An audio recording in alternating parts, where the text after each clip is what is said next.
This is a Mario Proulx guitar. It is a slope-shouldered Gibson-influenced guitar, so it's feels a little bit smaller than a Dread this way, but it's certainly full depth guitar here. It's not an OMD. It's a full size guitar. And what you notice right here is a movable sound port. You can open this little puppy up like that, and you can get a full size sound port. You can shut it. You can bring it to wherever you want. Have whatever kind of sound port you want. That is really a cool design. What else about this guitar?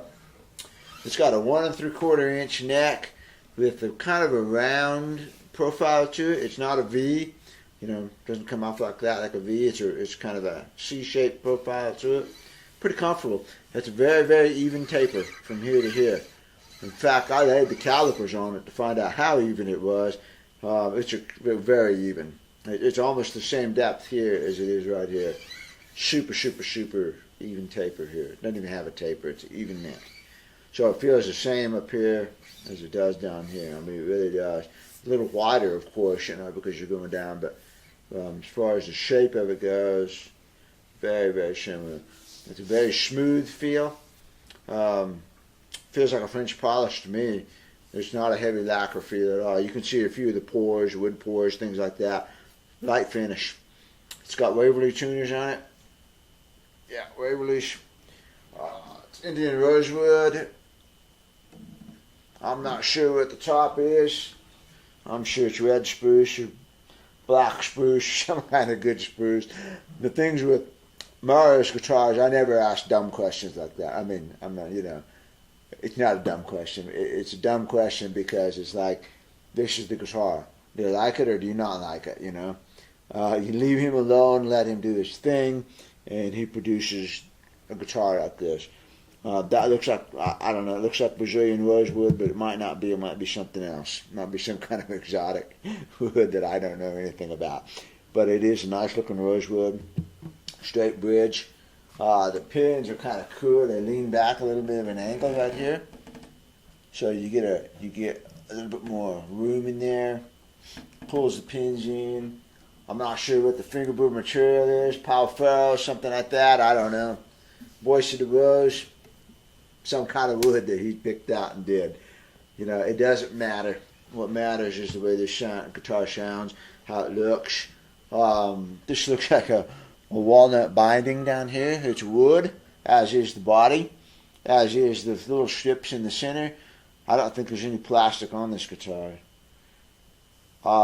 This is fantastic binding. I mean, I have this sort of binding on my two personal Proulx, and this wood binding is so elegant.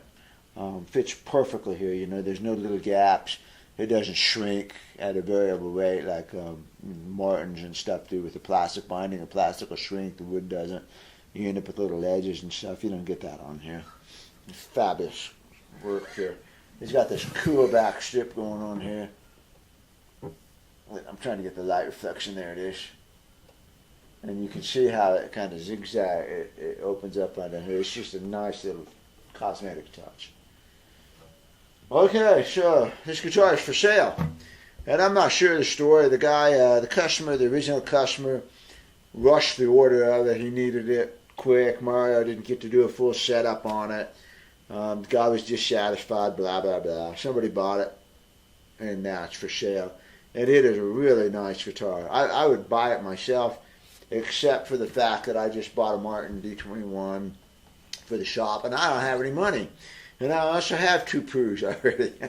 So, I buy guitars for the shop to use as an example rather than a playing guitar. I rarely play the shop guitars out. I always take one of my 2 Proulx. And I have 2 OMDs, which are smaller bodied guitars, they're narrow. And I help design them because I'm a small guy and I like small bodied guitars. And so therefore, this is a fabulous guitar. I would not play it enough to justify the cost of it. So I'm going to pass on it, but it is a nice guitar. If you're a big dude, normal sized dude, you will love this guitar. It's got an amazing amount of bass. I mean, sitting here, my observations playing it, that bass is phenomenal. Boom, man, that's a big bass. And there's no lack of treble.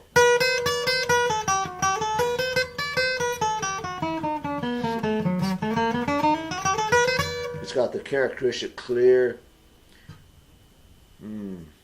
defined Proulx tone. There's no muddiness at all on this. This guitar does not even know what the word muddy means. It looks like it's got a large sound hole. Mario typically makes large sound hole guitars. I don't think I've ever seen a normal one. And that has a lot to do with the treble coming up in my face. It is loud in my face. And I've got the sound hole port shut. If I open it up, I get so much volume in my face that I have to sit back here and play it. So, I'm sure this is, you could flat pick on this. I mean, I'm flat picking on it. I'm sure it finger picks nicely too. I'm not much of a finger picker. Okay, 1 3/4 inch neck here, and 2 1/4 inch on the bridge. I measured it. I don't know what the specs are supposed to be, but it is 2 1/4 inch from the center of that string to the center of the string, which to me is perfect. You know, I have no problem getting fingers in there. I'm hybrid picking, but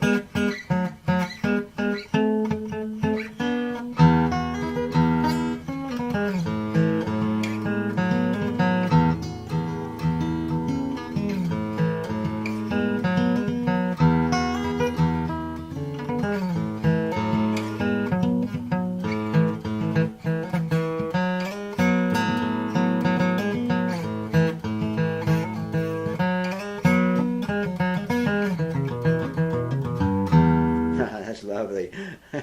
That's a really nice sounding guitar. So, here it is. It's for sale. I'm not selling it. Another guy is. If you want any information about it, contact me and I'll get you his email, or he can just copy this video and you can talk to him directly. Okay? Proulx, slope shoulder. Nice guitar.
Here comes the money note.